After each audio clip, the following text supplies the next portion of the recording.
Hey guys, Assalamualaikum. Welcome back to my video. Thank you kepada korang yang dah klik video ni. Dan jangan lupa guys untuk subscribe, like dan share kalau korang suka konten-konten dalam channel ini. Jadi hari ni, aku nak tanya dekat korang, adakah korang percaya dengan hantu? Benda-benda yang berkait dengan supernatural. Kita biasa dengar untuk tidak percaya dengan benda-benda yang berkaitan dengan tahyul. Tapi jin, syaitan, adakah kita perlu percaya? Dalam Al-Quran dah cakap di mana jin dan syaitan ni kita kena percaya. Ianya juga merupakan makhluk sama macam kita. Cuma kita tak boleh nampak jin dan syaitan ni. Kalau dah ditakdirkan kita ada rezeki untuk melihat tu, memang kita akan nampak lah. Tapi secara kebiasaannya kita tak mungkin nampak lah jin dan syaitan ni. Jadi guys, hari ni aku nak kongsikan kisah tentang jin.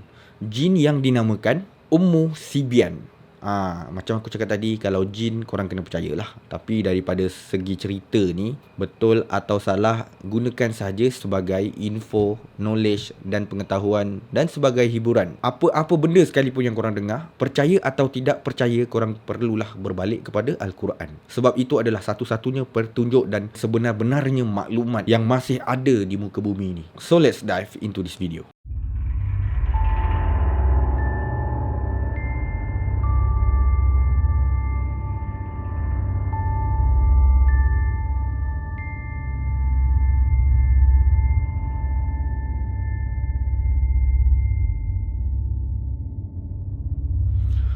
Okay guys, jin Ummu Sibyan ni adalah sejenis jin yang gemar mengganggu bayi dan seorang perempuan yang sedang hamil. Dan dipercayai jin ni menyerupai seorang perempuan dan berjalan seperti cicak melekat dekat dinding. Ummu Sibyan ni juga dipercayai mampu mengikat rahim wanita. Dan yang pastinya jin Ummu Sibyan ni akan membunuh bayi yang masih dalam kandungan. Itu apa yang diberitahu dalam sumber artikel yang aku nak kongsikan dekat korang pada video kali ini. Setiap maghrib apabila matahari dah terbenam, biasanya kalau kita tengok dalam keadaan environment kita ketika maghrib kan, nampak macam merah-merah, jingga-jingga oren. Waktu-waktu dah nak mula gelap, biasa kan kita nampak pemandangan yang macam tu. Waktu-waktu macam ni lah kita perlu elak jin Ummu Sibyan ni untuk tidak masuk ke dalam rumah, dengan menutup segala pintu rumah dan tingkap-tingkap jendela rumah. Tak kira apa-apa pintu sekalipun korang kena tutup ketika maghrib ni. Ini apa yang diamalkan oleh orang Melayu dari zaman tok nenek kita. Bila maghrib je tutup pintu, bila maghrib je tutup pintu. Dan ini adalah mungkin salah satu sebabnya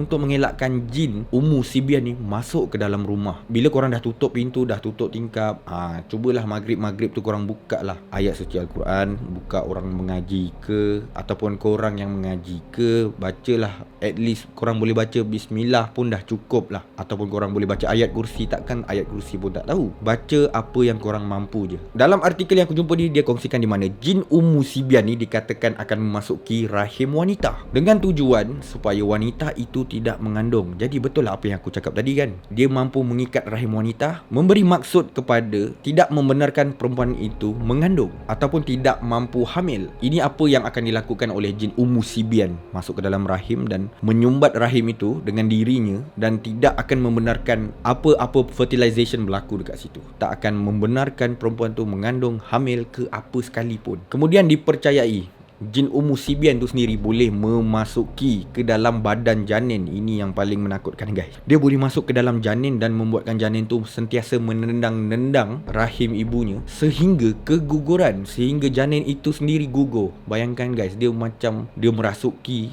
manusia yang masih dalam keadaan janin dan menyiksanya sehingga mati. Jadi kalau korang nampak perempuan dekat luar sana yang mungkin sukar untuk mengandung, sukar untuk hamil, kemungkinan disebabkan jin Ummu Sibyan ni. Korang rasa macam mana? Sekarang kita baca sedikit petikan yang diriwayatkan daripada Nabi Sulaiman bin Daud alaihi salam. Baginda telah melihat seorang perempuan tua yang sudah beruban rambutnya, dua matanya berwarna biru, kedua-dua keningnya bertanduk, kecil betisnya, rambutnya kusut masai, mulutnya terenganga dan keluar pucuk api daripadanya. Dapat membelah bumi dengan menggunakan kukunya yang tajam dan boleh memecahkan batu-batu yang besar dengan pekikan suaranya. Kemudian Nabi Allah Sulaiman ni bertanyakan kepadanya, "Siapakah kamu? Adakah kamu daripada jenis manusia atau jin? Kerana aku tidak pernah melihat orang yang paling hodoh selain daripada engkau." Perempuan itu menjawab, "Akulah Ummu Sibyan, iaitu ibu penyakit sawan. yang dapat menguasai ke atas anak Adam lelaki dan perempuan. Aku boleh masuk ke rumah, aku boleh berkokok seperti ayam, menyalak seperti anjing, bertebah seperti lembu, bersuara seperti keldai dan kura-kura,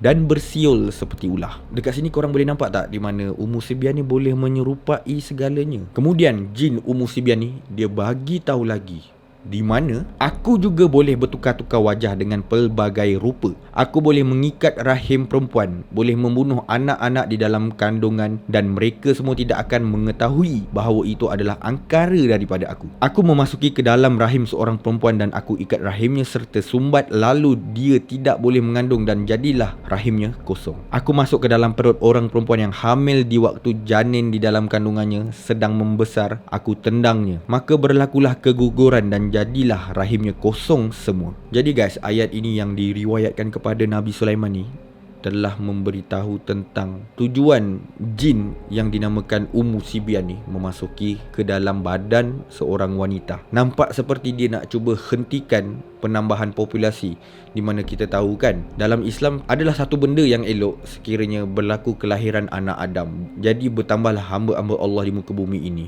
Ummu Sibyan ni cuba untuk menghentikan benda tu, cuba untuk mengelakkan pertambahan anak cucu Adam ni. Aku menyusup masuk kepada kanak-kanak perempuan ataupun orang-orang perempuan yang telah dicalitkan dengan tanda kepadanya. Lalu aku mengenakan penyakit dengan ekorku. Aku tukarkan kegembiraan orang-orang yang sudah bertunang dengan kecelakaan. Aku menyusup masuk ke dalam badan orang lelaki dan aku menghirup spermanya yang putih pekat dan tinggal di dalamnya mani yang cair lagi jernih. Maka jadilah dia mandul dan tidak melahirkan zuriat. Jadi Ummu Sibyan ni boleh memasuk ke badan lelaki sehingga kan membuatkan seorang lelaki tu mandul.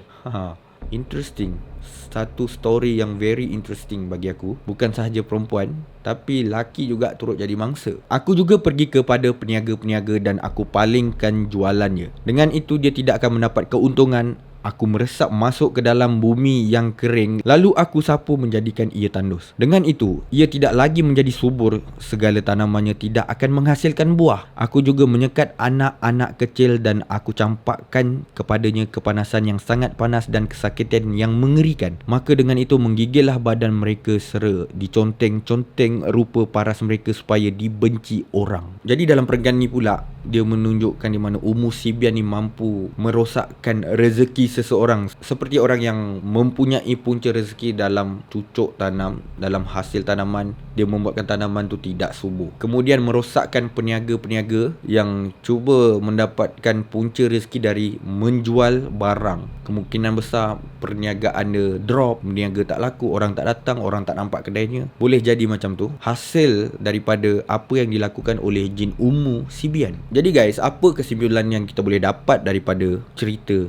jin Ummu Sibyan ni? Kita janganlah bermain-main pada waktu maghrib, berada di luar rumah, atau kita yang ada anak, jangan biarkan anak berada di luar rumah ketika waktu maghrib. Sebab waktu maghrib ni kita percaya di mana waktu syaitan dengan iblis sedang berkeliaran ketika maghrib, waktu-waktu yang agak tak elok. Sebab itulah kita, kalau daripada kita kecil, dari zaman atuk nenek kita, apabila maghrib je sampai waktu maghrib, waktu-waktu kita sembahyang maghrib, dan lepas sembahyang maghrib tu kita mesti akan baca Al-Quran, kita akan mengaji. Waktu-waktu kita beramal paling banyak dalam satu hari adalah ketika maghrib. Dan kita juga percaya jangan jemur baju ketika maghrib, sebab salah satunya inilah maghrib, waktu syaitan dan iblis berkeliaran. Lepas tu kita biasa dengar daripada mak bapak kita, daripada atuk nenek kita, kalau kita sidai baju dekat luar rumah, jemur baju, tolong angkat ketika dah pukul 6, 6.30. Pastikan sebelum maghrib dah angkat baju. Ada setengah orang cakap, kenapa kena angkat baju sebelum maghrib? Sebab takut baju tu sejuk, kena embun lah apalah. Itu hanya sekadar ayat yang tersurat. Sebenarnya kalau kita ikut daripada cerita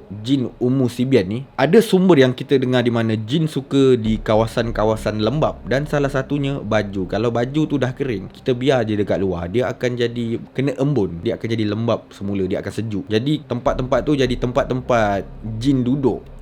Itu apa yang aku pernah belajar lah, apa yang ada orang kongsikan kepada aku daripada sumber lain. Jadi apa-apa pun dalam Al-Quran dah cakap waktu maghrib waktu syaitan dan jin berkeliaran. Kita just percaya benda tu dan kita pastikan kita boleh elak untuk berada di luar rumah ketika maghrib. Ada satu petikan daripada hadis riwayat Bukhari dan Muslim. Jika malam datang menjelang atau kalian berada menjelang maghrib, maka tahanlah anak-anak kalian di rumah, kerana ketika itu syaitan sedang bertebaran. Jika telah berlalu sesaat dari waktu malam, maka biarkanlah mereka, iaitu jika ingin keluar, tutuplah pintu dan berzikirlah kepada Allah, kerana sesungguhnya syaitan tidak dapat membuka pintu yang tertutup. Tutup pula bekas minuman dan makanan kalian, walau sekadar dengan meletakkan sesuatu di atasnya, dan matikanlah lampu-lampu kalian. Hadis riwayat Bukhari dan Muslim. Jadi guys, apa yang kita belajar daripada atuk nenek kita, mak bapak kita, orang-orang Melayu, adat-adat orang Melayu ni kata, jangan berada dekat luar ketika waktu maghrib. Dan aku sangat biasa sekarang, waktu dah habis PKP macam ni, ketika maghrib, waktu tu lah orang tengah main bola dekat padang guys. Kita kalau zaman kecil-kecil, maghrib kita kat luar, kita balik rumah, confirm kita makan batang paip, tak pun tali pinggang, tak pun rotan. Memang mendapat guys. Aku pun macam tu jugalah. Zaman kecil-kecil aku memang mendapat betul kalau maghrib baru sampai ke rumah. Tapi bila kita dah dewasa, kita cuba keluar waktu maghrib kan. Cubalah kita tengok kan. Mungkin kita berada dekat luar ke apa kan. Tengok dekat padang bola, mesti ramai orang main bola waktu maghrib. Aku tak tahulah kenapa still suka main bola pada waktu maghrib. Mainlah pukul 6 tu, sebelum pukul 7 tu dah balik, dah kemas, dah dekat rumah. Kenapa ya? Korang boleh kongsikan tak? Mungkin ada di antara korang seorang pemain bola yang suka main bola ketika waktu maghrib. Cuba kongsikan kenapa korang suka bermain pada waktu maghrib. Kongsikan pendapat korang di ruangan komen di bawah. Terima kasih kepada yang dah menonton video ni daripada mula sampai ke hujungnya. Kalau korang suka konten-konten yang seperti ini, korang boleh subscribe, like dan share, dan pastikan korang komen dekat bawah. So itu sahaja video untuk kali ini. Assalamualaikum.